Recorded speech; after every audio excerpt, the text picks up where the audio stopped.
ഈ ശബരിമല വിഷയം നമ്മൾ എന്നും സംസാരിക്കുന്നുണ്ട്. ഈ ശബരിമല വിഷയം ഇപ്പൊ ആരെ ഗർഭക്കേസ് വന്നാലും നമുക്ക് ശബരിമലയെ വിട്ടു പോകാൻ പറ്റില്ല എന്നുള്ളതാണ്. ശബരിമലയില് വിദഗ്ധരായിട്ടുള്ള പലരും പറയുന്നത്, ഞാൻ ഇന്നലെയൊക്കെ കേട്ട വീഡിയോയിലൊക്കെ പലരും പറയുന്നത്, ഈ നക്കാപ്പിച്ച സ്വർണത്തിന്റെ കളിയൊന്നും അല്ല ശബരിമലയിൽ, അതുക്കും മേലെ എന്തോ ശബരിമലയിൽ ഇവരൊക്കെ നോട്ടമിട്ടിട്ടുണ്ട്. ഈ സ്വർണത്തിനാണെങ്കിൽ അവർക്കൊക്കെ ഇതിലും കോടികൾ, ഈ പിന്നെ പല പല പൂജയ്ക്കോ അതും വ്യവസായികളടക്കം പലരും അറിഞ്ഞോ അറിയാതെയൊക്കെ കൊടുക്കുന്നുണ്ട്. അതൊന്നും അല്ല ഇവർക്ക് മറ്റെന്തോ കാര്യം അവിടെയുണ്ട്. അയ്യപ്പനേക്ക് ഈജിപ്തിലൊക്കെ കടത്തിയിട്ടുണ്ടെന്നൊക്കെ പലരും പറയുന്നത്. ഈജിപ്തിൽ ബന്ധം എനിക്ക് ഇപ്പോഴും മനസ്സിലായിട്ടില്ല. ഇത് ഇന്റർപോൾ അന്വേഷിച്ചാൽ മാത്രമേ ഇതിന്റെ സത്യാവസ്ഥ പുറത്തു വരൂ എന്നാണ് ഇതിലെ പല വിദഗ്ധരും പറയുന്നത്. സാറിന് എന്ത് തോന്നുന്നു ആ വിഷയത്തിൽ? ഈജിപ്റ്റ് എന്നുള്ളത് ഞാനത് നിഷേധിക്കുന്നു. ഈജിപ്തിലേക്ക് പോകാൻ സാധ്യതയില്ല. കാരണം ഈജിപ്റ്റ് ആകെപ്പാടെ സാമ്പത്തിക പ്രതിസന്ധി കഴിയുന്ന ഒരു രാജ്യം. ഇപ്പോൾ അത് നൈൽ നദിയുടെ സംസ്കാരം ഉൾക്കൊണ്ട സംസ്കാരത്തിൻ്റെ കളിത്തോട്ടിലെന്ന് വിശ്വസിക്കപ്പെടുന്ന ഒരു രാജ്യമാണ്. നൈൽ നദിയാണ് അവരുടെ സംസ്കാരത്തെ പരുവപ്പെടുത്തിയെടുത്തതെന്നും പറയുന്നുണ്ട്. അപ്പോൾ സംസ്കാരത്തിൻ്റെ കളിത്തോട്ടിൽ എന്നറിയപ്പെടുന്ന ഈജിപ്റ്റ് സംസ്കാരം കൊണ്ട് വളരെ മഹിമയുള്ള ഒരു രാജ്യമായിരുന്നു പണ്ട് ഫറോവമാരുടെ കാലത്ത്. അങ്ങനെയാണല്ലോ ഈജിപ്ഷ്യൻ പിരമിഡുകൾ, അതിനടിയിലുള്ള ശവങ്ങളായിട്ടുള്ള മമ്മികൾ, ഇതൊക്കെ ഇന്നും വലിയ കേടുപാട് കൂടാതെ അവിടെ സൂക്ഷിക്കപ്പെട്ടിരിക്കുന്നത്. വളരെ പുരാതനമായിട്ടുള്ള പച്ചമരുന്നുകൾ ലേപനം ചെയ്തുകൊണ്ട് അവരുടെ ആഭരണങ്ങൾ പോലും ഒപ്പം വെച്ചുകൊണ്ട് സംസ്കരിക്കപ്പെട്ടുന്ന പിരമിഡുകൾ കൊണ്ടാണ് അത് വലിയൊരു സാംസ്കാരിക ഭൂമികയായിട്ട് അറിയപ്പെടുന്നത്. ഇന്ത്യൻ സംസ്കാരത്തോളം, അതായത് സൈന്ധവ സംസ്കാരത്തോളം പഴമയുള്ള ഒരു നാഗരികതയും കൂടിയാണത്. പക്ഷേ അതൊക്കെ പോയി. അതിനുശേഷം വന്ന ഇസ്ലാം രാജാക്കന്മാരെല്ലാം വളരെ സൗഹാർദ്ദത്തിൽ കഴിഞ്ഞിരുന്നവരാണ്. പക്ഷേ മുല്ലപ്പൂ വിപ്ലവത്തിന് ശേഷം അവിടെ വന്നത് ദൗർഭാഗ്യവശാൽ ഇസ്ലാമിക് ബ്രദർഹുഡ് എന്ന് പറയുന്ന ഒന്നാണ്. അത് ശരിക്കും ഒരു വർഗീയ വിദ്വേഷത്തിൻ്റെ വിളനിലമാക്കി ഈജിപ്തിനെ മാറ്റുകയാണ് ചെയ്തത്. അതിൻ്റെ ഫലമായിട്ട് ഇപ്പോഴും ഒരു മതസൗഹാർദ്ദത്തിൻ്റെ മണിമുഴക്കങ്ങൾ അവിടുത്തെ ദേവാലയങ്ങളിൽ നിന്ന് നമ്മൾ ഇപ്പോഴും കേൾക്കുന്നില്ല. അത് സാമ്പത്തികമായിട്ടും വളരെ തകർച്ചയിലാണ്. സമ്പത്ത് തീരെയില്ല, അവർക്കൊരു യുദ്ധം ചെയ്യാനുള്ള ശേഷി പോലും ഇല്ല, തകർന്നടിഞ്ഞിരിക്കുന്നു. അങ്ങനെയുള്ള രാജ്യത്ത് ഇങ്ങനെയുള്ള സ്വർണത്തിനപ്പുറം വിലയുള്ള, അതായത് ആൻറ്റീക് പ്രോപ്പർട്ടികൾ വാങ്ങാനായിട്ടുള്ള സമ്പത്തുള്ള ആൾക്കാരും ഉണ്ടാവാനുള്ള ഒരു സാധ്യതയും കാണുന്നില്ല. അതേസമയം ഇങ്ങനെയുള്ള ആൻറ്റീക് പ്രോപ്പർട്ടീസൊക്കെ വാങ്ങുന്ന രാജ്യങ്ങളും പ്രഭുക്കന്മാരും കോടീശ്വരന്മാരും ഒക്കെ ഉള്ളത് ഇപ്പോഴും അമേരിക്കയിലാണ്. അതിൽ താല്പര്യമുള്ളവർ ബ്രിട്ടീഷുകാരാണ്, യൂറോപ്യന്മാരാണ്. കലാ ആർട്ടിഫാക്ട്സിനോട് സൗദി അറേബ്യ പണമുണ്ട്, പക്ഷേ ഇങ്ങനെയുള്ള സാധനങ്ങൾ അവർ വാങ്ങിച്ചു കൂട്ടാറില്ല. അവരെന്തെങ്കിലും ആവശ്യമുണ്ടെങ്കിൽ സൂക്ഷിക്കണമെങ്കിലും ഫ്രാൻസിലോട്ട് അങ്ങ് പോവുക. കാരണം ഇങ്ങനെയുള്ള ആർട്ടിഫാക്ട്സ് വാങ്ങിച്ചു വയ്ക്കുന്ന ഒരു സംസ്കാരം അവർക്കില്ല. അതിന് പകരം നല്ല കുതിരകളെ, നല്ല കഴുകന്മാരെയൊക്കെ വാങ്ങിച്ചു വെക്കുക. ഈ പപ്പന്റെ വീട്ടിൽ ബി നിലവറം ഉണ്ടെന്നൊക്കെ പറയുന്നത് ശരിയായിരിക്കുമോ സാർ? ആ പപ്പന്റെ വീടിന്റെ പേര് ഒരു ഇല്ലം എന്നാണ് അവസാനം. ഇല്ലം. മാട, കീഴ്മാടെന്ന് പറയുമ്പോൾ മാടനാണോ അവിടെ ഹരിവരാസൻ എഴുതിയത്? അതാണ് ഹരിവരാസനം എഴുതിയത്. അത് അദ്ദേഹം അവകാശപ്പെടുന്നു. അതുകൊണ്ടാണ് അതിലൊരു തെറ്റും വന്നു. വാജിവാഹനം എന്നൊക്കെ പറഞ്ഞിട്ട് എഴുതി വെച്ചു. ശരിക്കും ശാസ്താവിന്റെ വാഹനം വാജിയല്ല, കുതിരയല്ല, വാജിയാണ് വാഹനം. ശരിയാണ്. കുതിര, പുലിയാണെന്നും പറഞ്ഞ് എവിടെയൊക്കെ എഴുതി വെച്ചിരിക്കുന്നു. അതാണ് തെറ്റ്. വാജിവാഹനം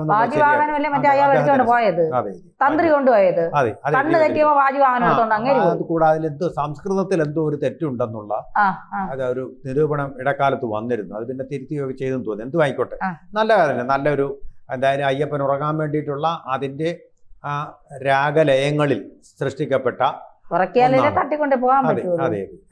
അങ്ങനെയൊക്കെയുള്ള അത് ചെയ്തു എന്ന് പറഞ്ഞ് അതുകൊണ്ട് പപ്പൻ കള്ളനല്ല എന്ന് പറയാനും പറ്റുകയില്ല. സാഹചര്യ തെളിവുകളെല്ലാം സൂചിപ്പിക്കുന്നത് അദ്ദേഹത്തിന് ഇതിൻ്റെ തീർച്ചയായിട്ടും ഉത്തരവാദിത്വം ഉണ്ടായിരുന്നു. ഒന്നുകിൽ അദ്ദേഹത്തിന് അശ്രദ്ധ പറ്റിയിട്ടുണ്ട്, അല്ലെങ്കിൽ കള്ളത്തരം നടത്തിയിട്ടുണ്ട്. ഇത് ഏതെങ്കിലും ഒന്നേ ശരിയാവാൻ സാധ്യത. ഇത് ഏതാണെന്ന് അദ്ദേഹം തന്നെ പറയുന്നതായിരിക്കും നല്ലത്.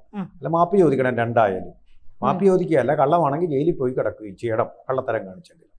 അതാണ് അതിന്റെ ശരിയായിട്ടുള്ള ഒരു വഴി. വേറെ ഒന്നുമില്ല, വേറെ ഒന്നും നമ്മൾ കൂടുതൽ അതിനെക്കുറിച്ച് സംസാരിക്കും. ഉണ്ണികൃഷ്ണൻ പോറ്റി പറയുന്നുണ്ട്, അല്ല പപ്പൻ പറയുന്നുണ്ട്, ഉണ്ണികൃഷ്ണൻ പോറ്റിയും തന്ത്രിയും തമ്മിലാണ് ഏറ്റവും അടുത്ത ബന്ധം. ആറന്മുളയിലെ വീട്ടിലൊക്കെ ഉണ്ണികൃഷ്ണൻ പോറ്റി വന്നിട്ടുണ്ടെന്നൊക്കെ പറയുന്നു. അങ്ങനെയാണെങ്കിൽ ഈ തന്ത്രി പപ്പന്റെ വീട്ടിലേക്ക് പോയിട്ടുണ്ട്. പപ്പൻ ഇതൊക്കെ ഇപ്പൊ തന്ത്രി ഇന്ന് വിളിപ്പിച്ചിട്ടുണ്ട് വീണ്ടും. ചോദ്യം ചെയ്തിട്ട് ഇനി അറസ്റ്റ് ചെയ്യും. തന്ത്രിയൊക്കെ അറസ്റ്റ് ചെയ്ത പക്ഷേ കേരളം വേറെ രീതിയിലൊക്കെ പോകും, ചർച്ച ചെയ്യും. കാരണം ബ്രാഹ്മണ ശാപം, തന്ത്രിയെ തൊട്ടാ പിന്നെ ബ്രാഹ്മണനാണല്ലോ, ബ്രാഹ്മണ താഴ്മൺ കുടുംബമാണ് എന്റെ അമ്മയെ. പിന്നെ ഇതൊക്കെ ഭയങ്കര പ്രശ്നങ്ങളിലേക്കൊക്കെ പോകും. താഴ്മൺ തന്ത്രി കുടുംബം, അവരുടെ കുടുംബത്തിനകത്ത് കിടന്ന സ്വത്തിന് വേണ്ടി അടിയിട്ടു. അടി എല്ലാവർക്കും അറിയാം. ഇത് കേരളത്തിലെ ജനങ്ങൾ അതൊന്നും കേട്ട് തന്ത്രി അറസ്റ്റ് ചെയ്യുമെന്ന് പറഞ്ഞാൽ പ്രക്ഷുബ്ധരാകത്തില്ല. അങ്ങനെയാണെങ്കിൽ ദിലീപിന്റെ കേസിന്റെ വിധി ഇപ്പൊ ഡിസംബർ 8-ാം തീയതി വരാൻ പോവുക. ഒരു ചുക്കും സന്ധ്യ ചെന്ന് ധൈര്യമായിട്ട് അറസ്റ്റ് ചെയ്തുകൊണ്ട് പോകുന്നല്ലോ. ഒരു സന്ധ്യയ്ക്ക് എന്ന് സന്ധ്യ ദിലീപിനെ അറസ്റ്റ് ചെയ്തുകൊണ്ടെങ്കിൽ പോകുന്നില്ല. എന്ത് സംഭവിച്ചു കേരളത്തിൽ? ഒരു ചുക്കും സംഭവിച്ചില്ല. ഏത് നടൻ്റെ കാര്യത്തിലും ഇതേ ഉള്ളൂ. സിദ്ദീഖിനെ അറസ്റ്റ് ചെയ്താലും ശരി, മുകേഷിനെ അറസ്റ്റ് ചെയ്താലും ഒരു കുന്തവും സംഭവിക്കാൻ പോകുന്നില്ല. സിനിമ കാണും, അത്ര തന്നെ, കൈയടിക്കും, ആരാധകരും കാണും, അവരിടിക്കുകയുള്ളൂ. കേരളത്തിൽ ഈ പരിപാടിയൊന്നും നടക്കില്ല. തമിഴ്നാട്ടിൽ നടക്കുമായിരിക്കും. ഇവിടെ ഒരു ചുക്കും സംഭവിക്കില്ല അറസ്റ്റ് ചെയ്തു. അപ്പോൾ അറസ്റ്റ് തന്ത്രി അറസ്റ്റ് ചെയ്തു. തന്നെയല്ല, തന്ത്രിയെക്കുറിച്ച് പരസ്ത്രീ സംഗമം ഉണ്ടെന്ന് മുഖ്യമന്ത്രി പറഞ്ഞിട്ട് എന്ത് പ്രക്ഷോഭം ഉണ്ടായി? ഒരു കുന്തവും സംഭവിച്ചില്ല. തന്ത്രിമാരെയൊന്നും അങ്ങനെയൊന്നും ആരും പണ്ടത്തെ പോലെ വലിയ തലപ്പത്തെടുത്ത് വെച്ചിട്ടൊന്നുമില്ല. അങ്ങനെയുള്ള ഒരു അബദ്ധധാരണ ആർക്കും ഇല്ല. അതൊന്നും പേടിക്കണ്ട. അറസ്റ്റ് ചെയ്തു, അത്രയേ ഉള്ളൂ. തന്ത്രി ആയാലും ശാന്തി ആയാലും കീഴ്ശാന്തി ആയാലും. ഈ തന്ത്രി പലതും മറയ്ക്കുന്നതായിട്ട് സാറിന് തോന്നുന്നുണ്ടോ? തന്ത്രി പലതും മറയ്ക്കുന്നതായിട്ട് തോന്നുന്നുണ്ടോ? തന്ത്രി ശുദ്ധഭാവം. ഇപ്പം മറയ്ക്കുന്നതും തന്ത്രം കാണിക്കുന്നതും. മന്ത്രം ചൊല്ലുന്നവനാണ് തന്ത്രി. ഇവിടെ തന്ത്രം കാണിക്കുന്നതും മന്ത്രിയാണ്. തന്ത്രം കാണിക്കുന്നത് മന്ത്രിയാണ്. മന്ത്രിയുടെ കീഴിലുള്ള പത്മകുമാറാണ്. അയാളാണ്. കടകംപള്ളിയുടെ തന്ത്രമാണ് അല്ലെങ്കിൽ മുഖ്യമന്ത്രിയുടെ തന്ത്രമാണ്. അതിന് കീഴിൽ പത്മകുമാറും അതേ തന്ത്രം കളിക്കുന്നു. അതാണ് അധികാരം എന്ന് പറഞ്ഞാൽ അതിൻ്റെ ഒരു സ്വാധീനം ഭയങ്കരമാണ്. ആ പോലീസുകാർ പറയ്ക്കും, മുട്ട പറയ്ക്കും, തെളിവുകൾ ഇല്ലാതാവും, എല്ലാം നടക്കും. ഭീഷണിപ്പെടുത്തി നിർത്താൻ പറ്റും.